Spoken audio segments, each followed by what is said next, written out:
il y a un problème. Et ce problème est sérieux. Surtout en ces temps de la fin. En ces temps, frère. Nous sommes dans une génération perverse et corrompue. La génération prophétique, ce que Paul a prophétisé pour l'église, c'est que Jean a vu sur l'île de Patmos concernant l'église. Nous voici en ce temps. Et nous sommes de cette génération-là, ou dans cette génération-là. Alors il faut que l'église ait confiance en elle. Il faut que l'église retrouve l'assurance que Jésus a donnée à elle. Mais on en trouve de moins en moins. Des chrétiens véritables qui peuvent défendre leur identité et celle de leur père et celui qui les a appelés.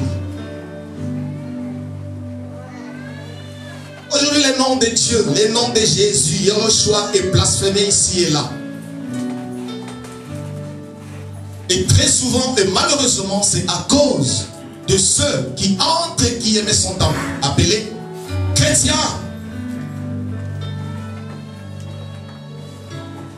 Alléluia.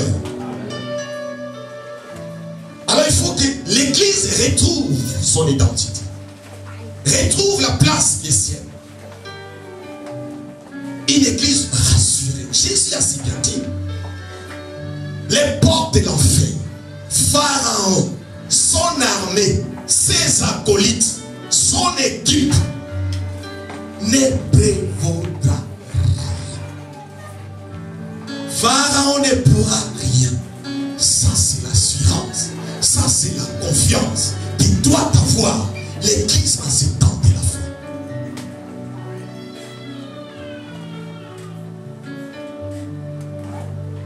Et c'est ce que l'humanité, la création attend. La Bible déclare que la création attend avec un ardent désir. La création veut voir. Il cherche des fils et des filles. C'est-à-dire ceux qui sont assis sur les rocs. Chrétiens véritables. Enfants de Dieu véritables. La création attend. La création a faim, a soif. Il désire voir Christ. Alléluia. Amen. Mais il y a une catégorie de gens bien précise, bien identifiée, frères et sœurs, qui sont appelés à montrer à ceux-là qui ont soif et faim, c'est Jésus-Christ. Yahushua HaMashiach, le seul, l'unique et le véritable. Alléluia. Ils attendent le ciel. Mais où sont-ils?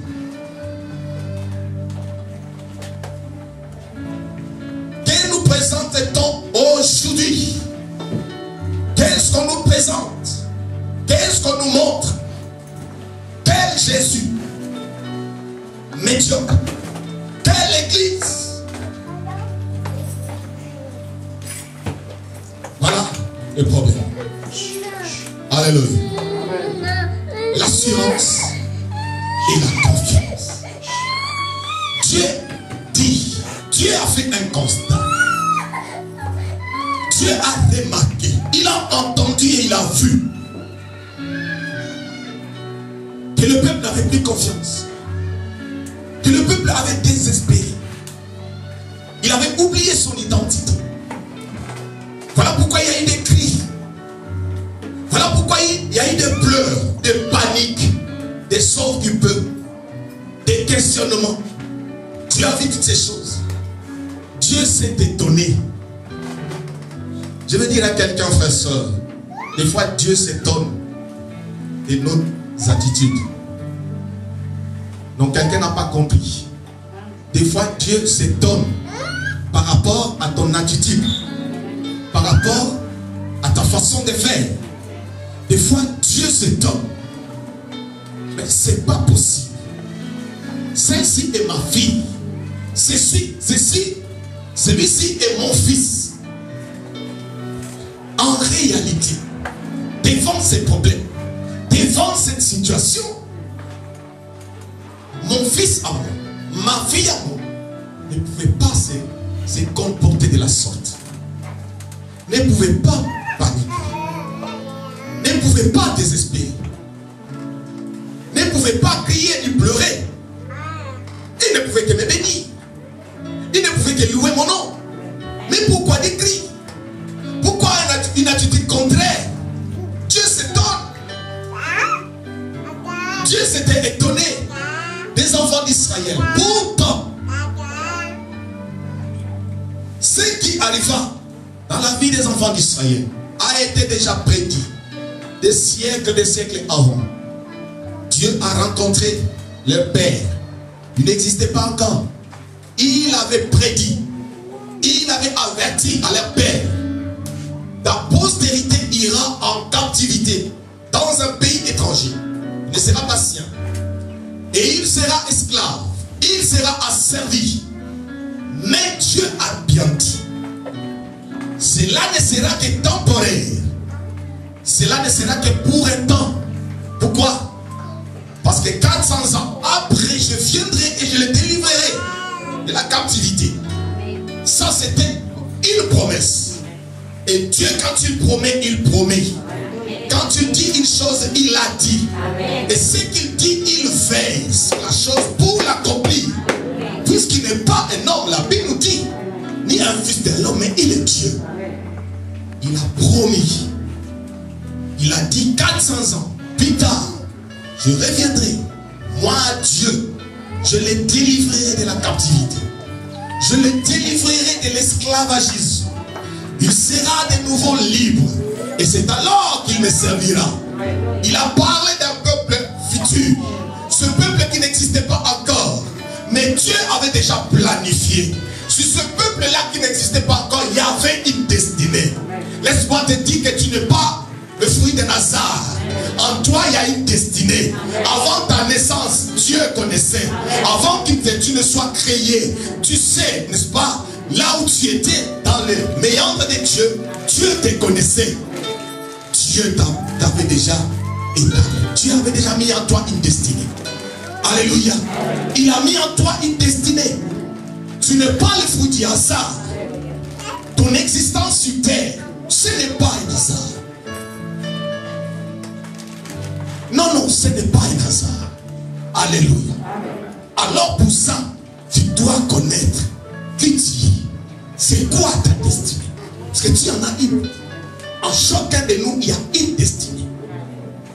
Et les destinées ne sont pas uniformes. Non. Chaque destinée est particulière. En toi, il y a une destinée que ta mère n'a jamais eue.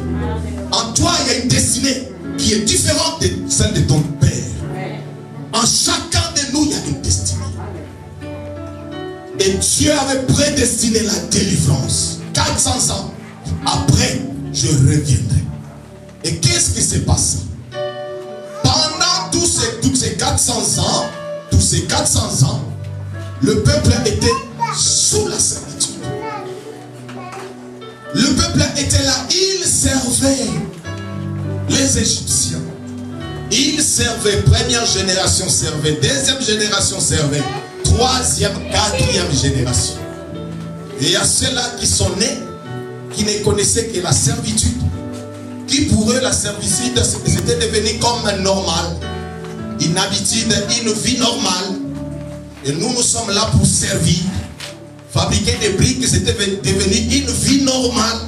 Or, c'était la servitude. Ils s'étaient en quelque sorte habitués, n'est-ce pas, à leur servitude. Or, cela n'était pas normal. Ce n'était pas dans le plan de Dieu qu'il demeure éternellement dans la servitude. C'était pour un temps et un temps bien précis. Alléluia.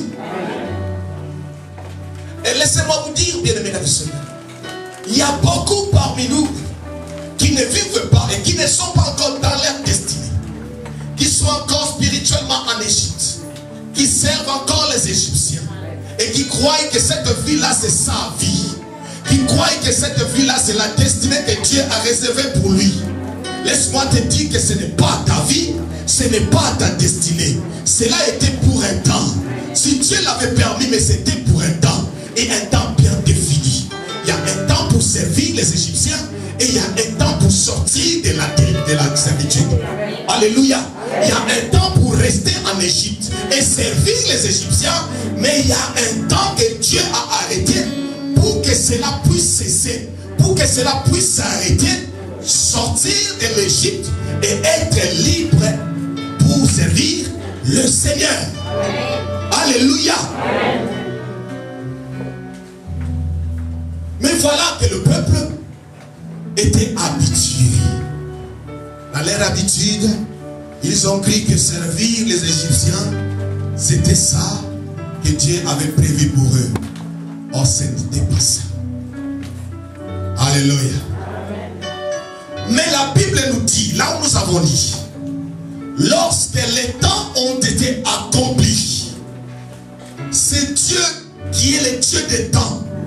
La Bible dit qu'il est le maître des temps et des circonstances. Lorsque les temps arrêtés par Dieu étaient arrivés, la délivrance promise des siècles et des siècles avant, la promesse qui marchait arriva à son terme. Alléluia. Et la délivrance qui était encore une promesse qui marchait, cette délivrance était effective. Alléluia. Et le peuple, malgré l'opposition, malgré la résistance des pharaons, le peuple de Dieu ne pouvait que sortir. Bien-aimé, si Dieu dit quelque chose, si le Dieu de gloire dit quelque chose, frère, sois tranquille, sois calme. Quelle que soit la résistance, quelle que soit l'opposition ou les oppositions au pluriel, alléluia, quelle qu'elle soit, si Dieu a dit, Habakkuk nous a montré la voie à suivre, comment faire. Il a dit, si Dieu dit, c'est une précision. Alors sois tranquille et calme. Pourquoi? Parce que cela s'accomplira. C'est une certitude. Ça s'accomplira. Certainement. Attends, puisque ça marche encore. Il y a un temps de promettre, pour promettre, et il y a un temps pour l'accomplissement de ce qui a été promis. Mais si c'est Dieu qui a promis le temps de l'accomplissement, personne, nulle créature ne pourra l'arrêter. C'est comme du vent, frère. Alléluia. La promesse de Dieu, c'est comme du vent. Qui voit le vent? Il connaît d'où ça vient, où il part, sa direction, sa trajectoire. Qui connaît? C'est la promesse de Dieu. Elle est comme ça. Quand Dieu promet, c'est le vent qui souffle. Elle va dans la direction que Dieu seul connaît, que Dieu a donné. Et c'est la direction de Dieu jusqu'à l'accomplissement. L'opposition peut s'élever de gauche à droite. L'opposition, la résistance, devant ou derrière, en haut ou en bas. Quand Dieu a parlé, la parole parle, la promesse parle, la promesse marche jusqu'à l'accomplissement. Aucune opposition des créatures ne peut arrêter ce que Dieu a déclaré faire. Voilà pourquoi tu dois être tranquillos. Toi qui as été appelé par Dieu, toi qui as reçu une promesse de Dieu, sois tranquille et calme. Confie-toi en celui qui t'a donné la promesse. C'est comme un bébé, n'est-ce pas, qu'on a conçu. Il y a un premier jour, une première semaine. Mais une chose est certaine, que personne ne pourra arrêter. N'est-ce pas, la grossesse ira à son terme. Le 9e mois, frère, personne n'empêchera cet enfant de sortir. Le 9e mois, dès qu'il arrive, l'enfant doit sortir. Ça, c'est une certitude, un impératif, frère. Alléluia. Voilà l'assurance que tu dois avoir, enfant de Dieu. Et il y a eu l'opposition. Le temps est accompli. Le peuple sort conformément à la promesse de Dieu. Mais la résistance,